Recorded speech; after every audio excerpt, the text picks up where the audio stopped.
అందరికీ నమస్కారం అండి. శ్రీమాతే నమః. ఓం నమ శివాయ. ఓం శ్రీ సాయిరామ్. ఈరోజు మనం వృశ్చిక రాశి వారి గురించి తెలుసుకుందామండి. వృశ్చిక రాశి వారికి ఆగస్టు 9వ తేదీన శనివారం నాడు ఈ రాశి వారి యొక్క జాతక ఫలితాల గురించి తెలుసుకుందామండి. మీరు ముట్టినటువంటి ఏదైనా కానీ మట్టిని పట్టుకున్నా కానీ అది బంగారం అవ్వబోతుందని చెప్పి అర్థం అన్నమాట. ఎందుకు అంటే వీరికి ఈ రేపటి రోజున చాలా మంచి గ్రహాల యొక్క సంచారం యొక్క పరిస్థితుల ప్రభావం వలన మీ జీవితంలో రేపటి రోజున అనూహ్యమైనటువంటి కొన్ని ప్రభావాలు అయితే మీకు కనిపించబోతున్నాయి. అంటే మీరు చేస్తున్నటువంటి వృత్తిపరంగా కావచ్చు, వ్యాపార పరంగా కావచ్చు, ఇలా ఏదైనా కానీ రేపటి రోజున మీకు మంచి లాభాలు అయితే ఎక్కువ కనిపిస్తున్నాయి. అలాగే మీరు ఏదనుకున్నా కానీ మనసులో తీసుకోండి.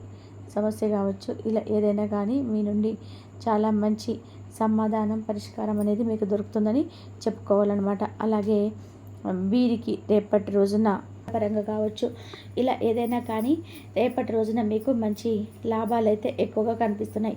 అలాగే రేపు మీరు ఏదనుకున్నా కానీ మనసులో ఉన్నటువంటి కోరిక కావచ్చు, సమస్య కావచ్చు, ఇలా ఏదైనా కానీ మీకు నుండి చాలా మంచి సమాధాన పరిష్కారం అనేది దొరుకుతుందని చెప్పుకోవాలన్నమాట. అలాగే వీరికి రేపటి రోజున అనుకున్నటువంటి కొంతమంది వ్యక్తుల ద్వారా కొన్ని వెన్నుపోటు కూడా పొడిచేటువంటి వ్యక్తులు ఎవరైతే ఉన్నారో, అయితే కొంతమంది వ్యక్తులకు మీ విపరీతమైనటువంటి కోపం, తీవ్రమైనటువంటి పగను పెంచుకున్నటువంటి ఆ వ్యక్తులు ఎవరనేది కూడా మీకు తెలుస్తుందన్నమాట. ఇంతకీ ఆ వ్యక్తులు ఎవరు, మీ పైన ఎందుకు అంత పగను పెంచుకోవడానికి కారణం ఏంటి, అలాగే మీరు ఒకవేళ వారి నుండి తప్పించుకోవాలంటే ఏం చేయాలనేది కూడా క్షుణ్ణంగా తెలుసుకోండి. కాబట్టి వీడియోని చివరి వరకు చూడండి. ఇక మీకు మంచి లాభాలు అయితే రేపటి రోజున చూపిస్తుందండి. మీ రాశి పరంగా చూసుకున్నట్లయితే మీ మనస్సులో ఉన్నటువంటి వ్యక్తులు మంచి అంటే మీ మంచి కోరికారవారా, చెడు కోరేవారా అని చెప్పి విషయాల గురించి కూడా రేపటి రోజున మీరు తెలుసుకుంటారు. ఎదుటి వారి కష్టాల్లో ఉంటే మీ కష్టంగా భావించామే, ఇటువంటి వారికి మేము సహాయం చేశామని చెప్పి బాధపడేటువంటి రోజుగా రేపటి రోజున చెప్పుకోవచ్చు. అలాగే మీ దగ్గరకు సహాయం కోరి వస్తే ఎవరైతే మంచి మనసు ఉన్నటువంటి వ్యక్తులో వారికి మీరు ఏ విధంగా ఆదుకున్నారనేది పెద్దగా చెప్పుకోనక్కర్లేదు. ఎందుకంటే ఈ రాశి పరంగా చూసుకున్నట్లయితే చాలా మానవతత్వం, జాలి హృదయం ఎక్కువగా ఉంటుందండి. ఎవరిని కూడా నొప్పించకుండా ఎదుటి వారికి తోచే విధానంగా సహాయం చేసేటువంటి గుణం ఎక్కువగా ఉంటుంది. అలాగే వీరికి ఏంటంటే విపరీతమైనటువంటి కోపం వస్తుందా, కోపానికి తగినటువంటి అర్థం కూడా ఉంటుందన్నమాట. డబ్బులను బాగా సంపాదించాలి అని చెప్పి అనుకుంటారు. సంపాదించినటువంటి డబ్బుల్లో నలుగురికి ఏదైనా చేయాలని చెప్పి అనుకుంటూ ఉంటారు. కాబట్టి ఈ రాశి వారు నిజంగా ఏంటంటే అదృష్టవంతులే. ప్రస్తుతం గ్రహస్థితుల యొక్క కారణంగా ఈ రాశి వారికి చాలా చక్కగా అంటే కొన్ని లాభస్థానాలు కూడా కొన్ని గ్రహాలు కనిపించడం ద్వారా ఏంటంటే వీరికి ఉన్నటువంటి సమస్యలు చాలా వరకు కూడా తగ్గుముఖం పట్టబోతున్నాయని చెప్పుకోవాలి. అలాగే చూసుకున్నట్లయితే ఈ రాశి వారికి వ్యాపార పరంగా చూసుకున్నట్లయితే రేపటి రోజున 3 పువ్వులు 6 కాయలుగా మీ జీవితం చాలా అద్భుతంగా, వ్యాపారపరంగా అద్భుతంగా అయితే కనిపిస్తుంది అనమాట. భార్యాభర్తల మధ్య మంచి అవగాహన ఉంటుంది. అంటే మీ దాంపత్య జీవితం 3 రోజుల్లో అంటే ఒక పరిష్కారం అనేది దొరికేటువంటి అవకాశం కూడా కనిపిస్తుందండి. ముఖ్యంగా చూసుకున్నట్లయితే రేపటి రోజున మీ జీవితంలో ఉన్నటువంటి చిన్నపాటి వ్యక్తిగతంగా ఉన్నటువంటి చిన్నపాటి గొడవలు కానీ, మనస్పర్ధలు కానీ తొలగిపోతాయి.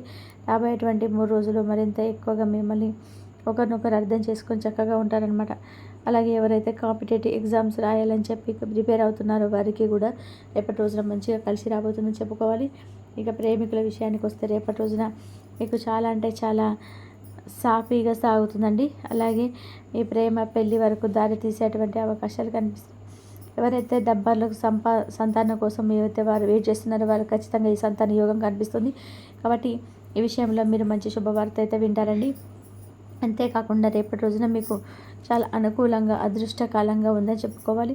కాకపోతే మీకైతే చిన్న చిన్న అనారోగ్య సమస్యలు వచ్చేటువంటి సూచనలు కనిపిస్తున్నాయి. ఎందుకంటే మీకు ఉన్నటువంటి పని ఒత్తిడి కారణంగా ఎక్కువ కాలంగా స్ట్రెస్కి గురయ్యేటువంటి అవకాశాలు, సూచనలు చాలా కనిపిస్తున్నాయి. కాబట్టి చిన్నపాటి అనారోగ్య సమస్యలు, గ్యాస్ట్రిక్ సమస్యలు, కొంచెం తలనొప్పిగా ఉండడం, కొంచెం టెన్షన్ ఎక్కువ తీసుకోవడం, ఇలాంటి సమస్యలతో మీరు కొంచెం బాధపడుతూ ఉంటారనమాట. కొంచెం వీలైనంత వరకు కూడా మీరు మీ వరకు టెన్షన్ తగ్గించుకోండి.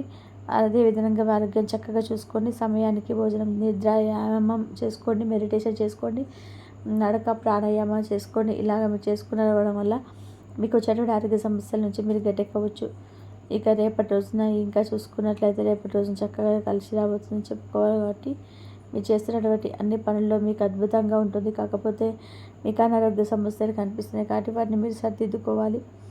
అలాగే మీకు అనుకూలమైన ఫలితాలు మరిన్ని ఎక్కువగా పొందాలంటే మీరు మాత్రం రాత్రి నానబెట్టినటువంటి శనగలు కానీ, ఉలువలు కానీ ఉదయకు గోమాతంగా ఆహారంగా ఇవ్వండి.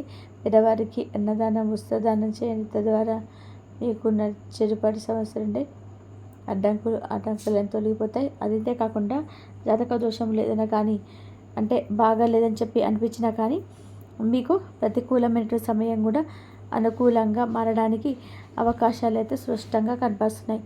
అంతేకాకుండా రేపటి రోజున మీకు ఎవరైతే ప్రయాణాలకు అంటే కొంచెం దూరం ప్రాంతాలకు వెళ్ళాలని చెప్పి ప్రయాణాలు చేస్తున్నారో అటువంటి వారికి కొంచెం కష్టంగానే కనిపిస్తుంది. కాబట్టి దూర ప్రాంతాలకు ప్రయాణాలు ఏదైనా ఉంటే కొంచెం వాయిదా వేసుకోండి. అలాగే రేపు మీకు ఒక ముఖ్యమైనటువంటి అంటే మీకు తెలియనటువంటి ఒక ముఖ్యమైన వ్యక్తిని కలవబోతున్నారనమాట. ఇదేంటి తెలియనటువంటి వ్యక్తి కలవడం ఏంటా అని చెప్పి ఆశ్చర్యంగా ఉంది కదా. అంటే మనకు తెలియకుండా ముఖపరిచయం లేనటువంటి వ్యక్తులను మీ జీవితంలోకి ఆహ్వానించబోతున్నారని చెప్పుకోవచ్చు. కాబట్టి వారి ద్వారా ఏదైనా సరే మీరు సలహాలు, సంప్రదింపులు తెలుసుకోవడం కానీ, మీ పని ద్వారా ఏదైనా మంచి విషయాలను తెలుసుకోవడం కానీ, ఇలాంటివి రేపటి రోజున అనూహ్యంగా మీరు ఊహించని విధంగా కొన్ని విషయాలు వారి ద్వారా తెలుసుకొని అమరపడతారు. అంటే మీకు కూడా తెలియనటువంటి విషయాలను, కొన్ని విషయాలను వారి ద్వారా తెలుసుకునేందుకు ఆశ్చర్యపోతారు. అలాగే గందరగోళమైనటువంటి స్థితి కూడా రేపటి రోజున కనిపిస్తుందండి. కొంచెం అంటే చదువుల పట్ల కావచ్చు, లేదంటే ఇంకేదైనా ఉద్యోగం పట్ల కావచ్చు, భయం అనేది బాగా కనిపిస్తుంది. కాబట్టి అదంతా కూడా కొంచెం జాగ్రత్తగా చూసుకోండి. అధికంగా ఎక్కువగా టెన్షన్గా అయితే గురి కాకుండా జాగ్రత్తగా ఉంటే మంచిది. ఇక ఉద్యోగస్తులకు పరిభారం సాయంత్రం కల్లా తగ్గిపోతుంది. అధికారులు ఇచ్చేటువంటి పనులను సకాలంలో పూర్తి చేసి గొప్పగా మెప్పును కూడా పొందే అవకాశాలు కనిపిస్తున్నాయి. మీ పనులతో తోటి ఉద్యోగస్తులు కూడా సహాయాన్ని అందిస్తారు. వారి హెల్ప్తో మీ పనులన్నీ కూడా సకాలంలో అయితే పూర్తవుతాయి. ఇక రేపటి రోజున వ్యాపారస్తులకైతే వ్యాపార పరంగా ఉన్నటువంటి చిన్న చితక ఆటంకాలన్నీ తొలగిపోతాయి. ఒడిదొడుకుల నుంచి కూడా మీరైతే అంత బయటపడతారండి. వ్యాపార పరంగా ఉన్నటువంటి సమస్యలకు పరిష్కారాన్ని వెతుకుతారు. అలాగే వృత్తిపరంగా చాలా ఎక్కువ కనిపిస్తున్నాయి. కుటుంబంలో ఉన్నటువంటి చికాకులు తొలగిపోతాయి. కుటుంబ పరంగా కూడా ఐకమత్యం ఏర్పడుతుంది. అలాగే మీరు చేసేటువంటి పనులలో రేపటి రోజున మరింతగా ఎక్కువగా కష్టపడవలసి వస్తుంది. ఆరోగ్యాన్ని తప్పకుండా జాగ్రత్తగా చూసుకోండి. మీ ఆహారం పైన కూడా రేపటి రోజున శ్రద్ధ వహించవలసి ఉంటుంది. అలాగే మీరు మీ స్నేహితులతో కానీ, లేదంటే కుటుంబ సభ్యులతో కానీ ఎక్కువ సమయాన్ని గడిపేటువంటి అవకాశాలు కూడా ఉన్నాయి. అలాగే మీ జీవిత భాగస్వామితో నాణ్యమైనటువంటి సంబంధాన్ని పెంచుకుంటారు. చక్కటి సమయాన్ని గడుపుతారు. ప్రేమ జీవితం కూడా రంగులమయంగా కనిపిస్తుంది. కాబట్టి చక్కగా మీరు ఆనందంగా రేపటి రోజున అయితే ఎక్కువ శాతం రోజును గడపబోతున్నారని చెప్పుకోవాలి. అలాగే ఈ రాశివారు రేపటి రోజున కొన్ని అనుకూలమైనటువంటి సమయాన్ని, ప్రతికూలమైనటువంటి సమయాన్ని చూసుకొని జాగ్రత్తగా ఉండాలండి. అంటే అనుకూలమైనటువంటి సమయంలో భగవంతుడి యొక్క నామస్మరణ ఎక్కువ చేసుకోవడం వలన మంచిగా ఉంటుంది. ఏదైనా చిన్న చితక ప్రతికూలమైన సమయం ఉన్నా కూడా అది మిమ్మల్ని ఎక్కువగా బాధించకుండా మిమ్మల్ని ఎక్కువగా టెన్షన్కి గురి చేసే విధానంగా ఉంటుందన్నమాట. కాబట్టి ఈ సమయంలో మీకు బాగా ఉపయోగపడేది దైవనామస్మరణ. కాబట్టి మీ దైవనామస్మరణ చేసుకుంటూ మాత్రం అస్సలు మర్చిపోకండి. అలాగే రేపటి రోజున దగ్గరలో ఉన్నటువంటి వెంకటేశ్వర స్వామి యొక్క ఆలయాన్ని తప్పకుండా సందర్శించి స్వామివారికి తులసి మాలను సమర్పించి స్వామి ఆలయం చుట్టూ కూడా 11 ప్రదక్షిణలు చేసుకోండి. అలాగే రేపటి రోజున మీకు ఏదైనా కానీ అంటే మీ మనసులో కోరిక కానీ, సమస్య కానీ ఉంటే స్వామి ముందు చెప్పుకొని రక్షణ కల్పించండి స్వామి అని చెప్పి మరీ స్వామిని వేడుకునేందుకు ప్రయత్నం చేయండి. దీనివల్ల ఏంటంటే మీ జీవితంలో ఏదైనా సమస్య ఉన్నా కానీ, లేదంటే మీకు ఏదైనా ఆటంకాలు ఎదురవుతున్నటువంటి క్షణంగా అనిపించినా మీకు మీ నుండి దూరం అవుతాయండి. ఎందుకంటే మనం ఈ రోజుల్లో మనిషినైనా కానీ అంటే ఒక మనిషి మీద నమ్మకాన్ని పెంచుకోవచ్చేమో కానీ తెలియదు. కానీ భగవంతుడి మీద నమ్మకాన్ని పెంచుకుంటే మాత్రం మనకు అన్ని విధాలుగా కూడా రక్షణగా ఉండి మనల్ని కాపాడుతూ ఉంటాడు. కాబట్టి అంత మంచిగా మనకు ఒక అవకాశాన్ని ఇస్తున్నటువంటి భగవంతుని మాత్రం విస్మరించకుండా మనకి ఏదైనా కానీ సమస్య వస్తున్నా, సమస్య రాకపోయినా ఎప్పుడు కూడా మనం ఎంత బిజీగా ఉన్నా, ఎంత పనులున్నా కానీ భగవన్ నామస్మరణ చేసుకుంటూ ఉండండి.